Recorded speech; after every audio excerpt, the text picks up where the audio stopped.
So I was having a little thought train this morning with myself, and this is what I came up with. What if, and I'm going to go into this in a longer video, but just for one element of this, let's just say that we are in a very high-tech simulation.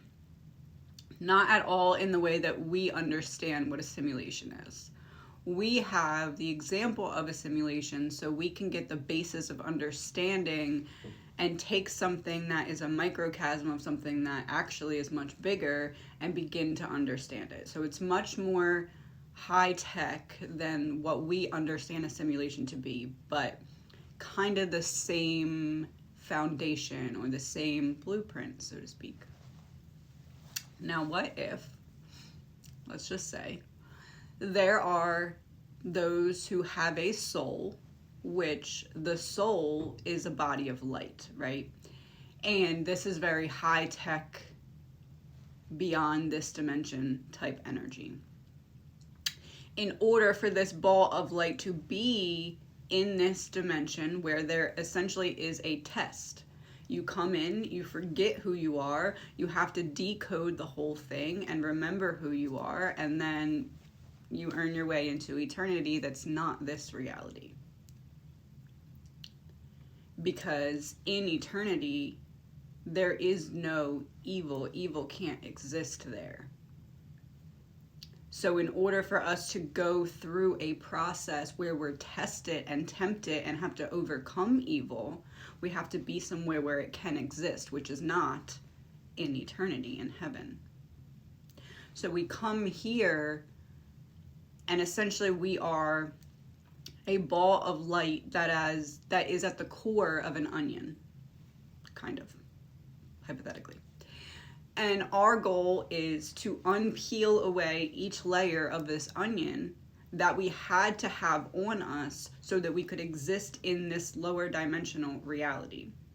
Because us just being light, it's like gravity wouldn't work, okay? We would just ascend.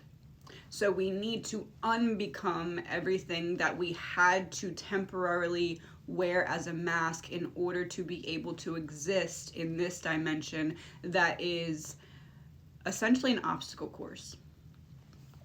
We drop into the human body, okay? We are that ball of light. The human body is what allows us to stay in this realm. So we drop into the human body and we go through each of the chakras. They're gates of experience that we need to collect and go through. And as we do, we're collecting coding that goes into our supercomputer brain and allows us to remember who we are, which is what gets us all of those layers of the onion peeled away. And after we remember that we are that light that's at the core and that we're not all the layers that we had to wear to be here, we ascend.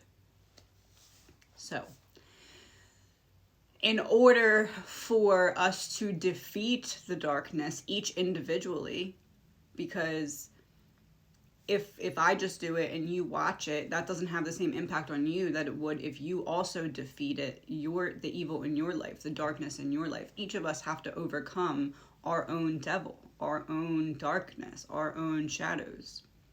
So the shadows must be created so that we can then recognize that we are not that darkness. We are separate from what we've experienced, and what we've experienced is simply to help us grow and evolve. So there are the light workers, the chosen ones, and we are the ones with that light inside, okay? But we have this shell of a human skin that masks who we are so that we can stay here and receive the lessons. The darkness, the evil, is the same mask. It's the same human gel suit, but no soul.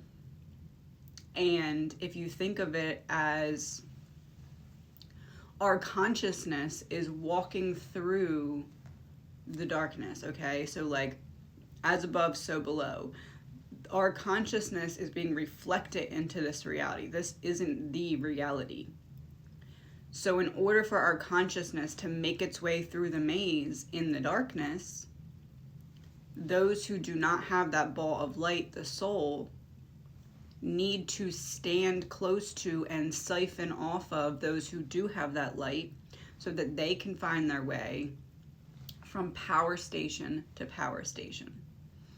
What I mean by that is those who are of the light, those who do have souls, those who are sent here to go through the obstacle course and ascend, we have light that can shine through darkness.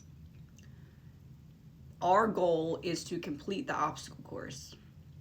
And if you read my book, The Blueprint, this is what it's about. But we drop into the body, we go through all of the gates of experience, which are the chakras, crown chakra, third eye, throat. We go through all of them and then ascend back up. Now, those who do not have the soul and do not have the light and are here looking like us, but they're part of essentially the video game that we're in. Their goal is to get us not to complete the obstacle course. They get more comfort. They get more power. That's really what it is while we strive to complete the obstacle course, they strive to gain power. And they only gain power when they are able to keep us stuck, stagnant, or stopped from completing our obstacle course. That's why big groups will team up on light workers. They all get the same benefit if they're able to stop you from going to the next stage of that obstacle course. So we go straight down and then straight back up. And they only can see what they're doing if they're close enough to our light. And then from there, their job is to stop us from going to the next level of the obstacle course. That's how they get power, because that is literally what they're programmed to want to achieve. It's not necessarily personal, although it becomes that way when they're not able to stop you. It becomes a personal vendetta. But really, it's humans with light versus what looks like humans but without light.